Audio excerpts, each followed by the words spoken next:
Okay, we just got a load of Dana axles in. These happen to come straight from Deere, but Dana makes them. These are actually heavy-duty versions, which would be what Deere would call loader approved. And I'm going to show you what makes them heavy-duty, and then also how you can tell the difference in this rotation. So the one issue that we missed was that there is a clockwise rotation forward and a counterclockwise rotation forward. So I'm going to put me a little bar in here, see if I can show this. So as I go forward, you see that's counterclockwise. So that's a little bit of a booger and hard for some people to understand how and why to do that. So a different scenario that I figured out was that if you have this style transmission, which again, maybe no one knows or you don't know, but what your transmission looks like. But as an M series, they all have this. Some E's can have this. So again, that's just where that makes so confusing. There's so many serial numbers in the parts catalogs. But this shape is very unique.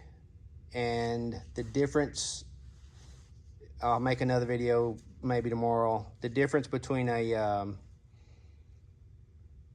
E series, which would be a basic unit, and this being more of a premium unit as an M, it's going to have this this particular style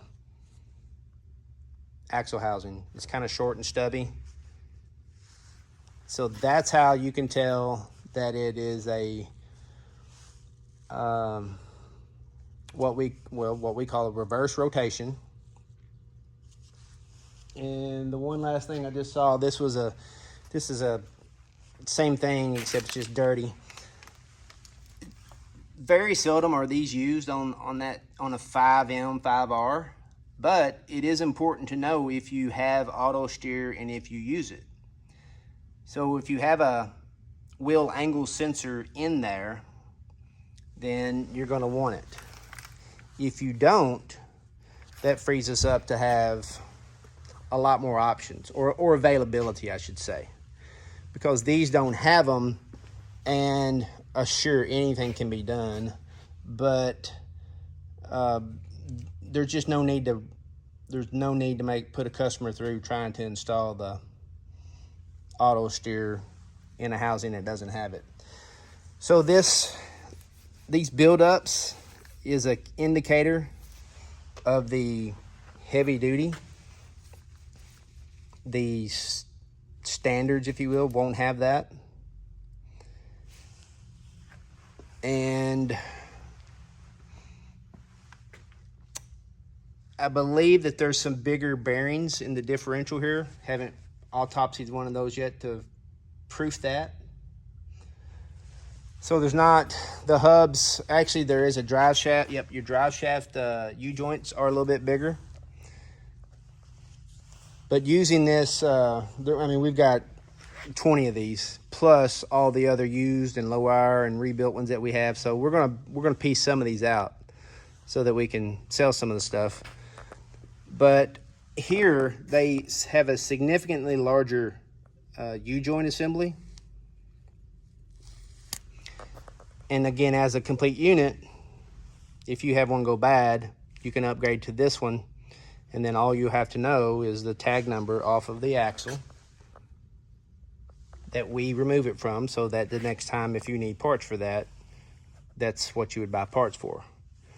If not, then you run into a situation where you're buying parts for your tractor and doesn't match, and that creates a big problem for you as a customer.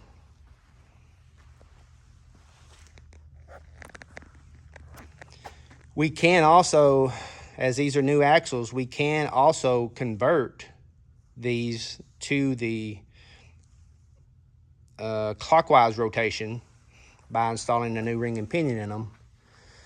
So that's something we might do also, just because we have so many of them. then that opens it up to fit. From there, we can fit 5,000, 5010, 5020, 5025, and 5E models.